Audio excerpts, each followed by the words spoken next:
Department drones కూడా defence civilians కు ఉపయోగపడే డ్రోన్స్ అన్ని ఉపయోగిస్తాం. ఓర్వకల్లో డ్రోన్ సిటీని ఎస్టాబ్లిష్ చేస్తున్నాం. అక్కడ మ్యానుఫ్యాక్చరింగ్, యూజ్ కేసెస్ తయారు చేయడం, పైలట్స్ ట్రైన్ చేయడం, అది రాష్ట్రంలో అన్నిటికీ పెస్ట్ ఉంటే ఏ విధంగా పెస్టిసైడ్ స్ప్రే చేయాలి, మస్కిటోస్ ఉంటే ఎట్లా చేయాలి, ఇలాంటి అనేక పర్పస్లని యూజ్ కేసెస్ అన్ని తయారు చేసి తొందరలోనే అవి కూడా వస్తాయి. వేరబుల్స్ వచ్చాయి, ఐఓటీస్ వచ్చాయి, సెన్సార్స్ వచ్చాయి.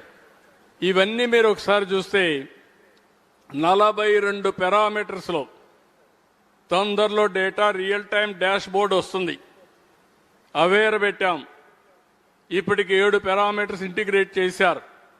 అంటే temperature, humidity, air quality, air direction, thunderbolts prediction, అదే మరిగా మీకు వచ్చే కొందికి cyclones prediction, rainfall prediction, cloud bursting, ఇవన్నీ కూడా అనేకమైనటువంటి సర్ఫేస్ వాటర్, రిజర్వాయర్లో water, ground water, soil moisture, ఇలాంటి 42 పారామీటర్స్ తయారు చేస్తున్నాం.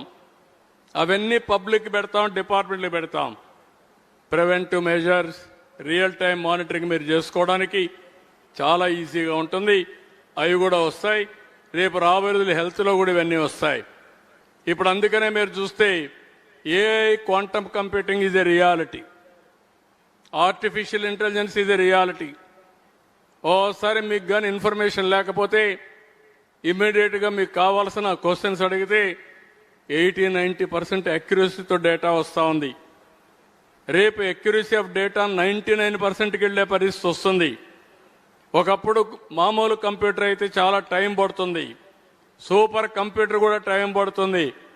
ఇప్పుడు ನಾವು క్వాంటమ్ కంప్యూటింగ్కి వెళ్తున్నాం. నేను అందుకే ఆంధ్రప్రదేశ్లో క్వాంటమ్ వ్యాలీ అన్నాను. ప్రతి ఒక్కరికి మైండ్ కంప్యూటర్గా పనిచేయాలి. క్వాంటమ్ కంప్యూటింగ్కి ఆల్గరిథమ్స్ రాయాలి.